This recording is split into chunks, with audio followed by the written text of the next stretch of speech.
Stockwell was a quiet neighbourhood in South London, an area where history lay buried beneath the surface, forgotten by most, but there were whispers among the locals, murmurs in the pubs and alleys, about a shadow that lurked within the heart of the district, a shadow that had been there for centuries.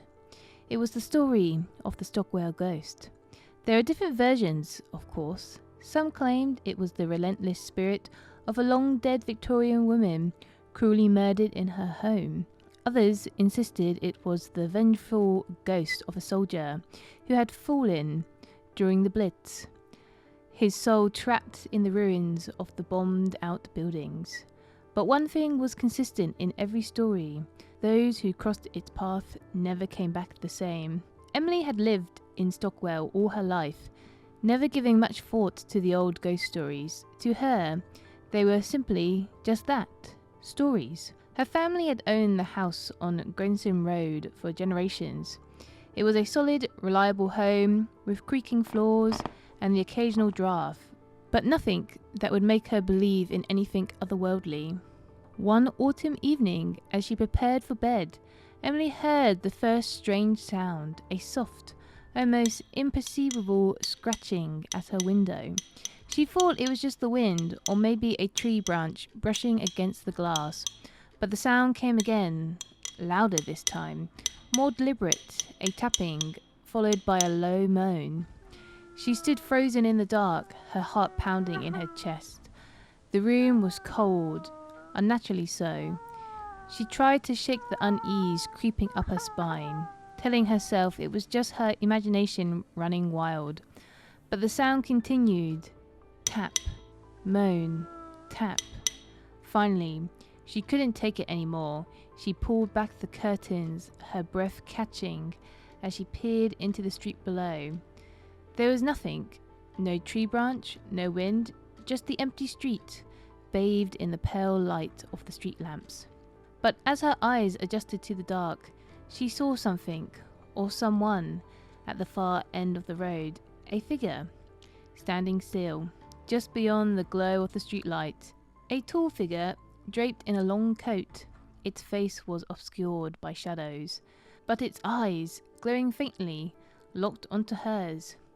Emily stepped back, a wave of dread washing over her.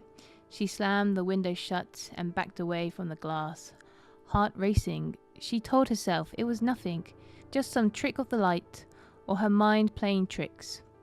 But the next night, the scratching came again. This time, it was louder, the moaning more desperate, filled with a chilling, tortured sorrow. She didn't look out the window this time. Instead, she turned on every light in the house and tried to block out the noise, but it wouldn't stop. Tap, moan, tap. The sound echoed through the walls, as though it was coming from inside the house. Terrified, Emily called her best friend, Sarah, and begged her to come over. Sarah arrived quickly, her face pale as she stepped inside. She looked around the room and frowned. "Emily, you're not the first to hear it." The words hit Emily like a punch to the stomach. "What do you mean?" Sarah hesitated, her eyes darting nervously towards the window. "The Stockwell ghost. It's been here for as long as anyone can remember. People hear things, strange things, and some of them disappear. They vanish without a trace. My grandmother used to talk about it, and I've heard it too, when I was a kid. I used to hear the tapping at my window every night, but it wasn't until I moved away that it stopped. It's been happening again, hasn't it?" Emily's blood ran cold. "You're saying that thing out there is the ghost?" Sarah nodded grimly. "It's not just a ghost, it's something much darker. Some say it's a spirit of a woman who was murdered right here in this house. Others think it's something far worse, something that feeds on fear." Suddenly, the tapping came again, louder and more insistent. Emily's breath caught in her throat. There was no mistaking it now. It wasn't outside the window. It was coming from the walls, closer, nearer, like something was crawling just behind them, tapping its long, bony fingers against the plaster. Emily stumbled backwards, her knees buckling as her mind raced with panic. We have to leave, now. We can't stay here. But Sarah was already shaking her head. It's not that simple. You can't escape it. It won't stop until it has you.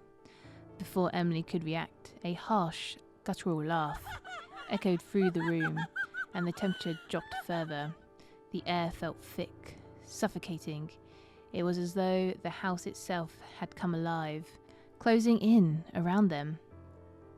Then the scratching stopped.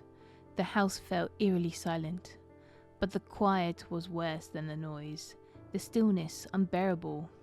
Suddenly, there was a knock at the door. One sharp, deliberate rap, knock, then another, and another, like a slow countdown. Do not open that door. It's coming, Sarah whispered, her voice trembling. Emily looked at her friend in confusion. What do you mean? Who's there? But Sarah's expression was filled with horror. The ghost! It's not just the walls, it's been waiting for you.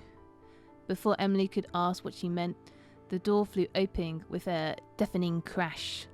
The shadowy figure from the street, the one with glowing eyes, stood there in the doorway, its face now clearly visible. A twisted, skeletal face with hollow eyes, its lips curled into a grotesque smile, its long fingers curled into claws, reaching towards her. In a split second, the room was filled with a blast of cold air. The figure lunged at Emily, and she screamed, feeling the cold hands wrap around her waist, dragging her towards the door.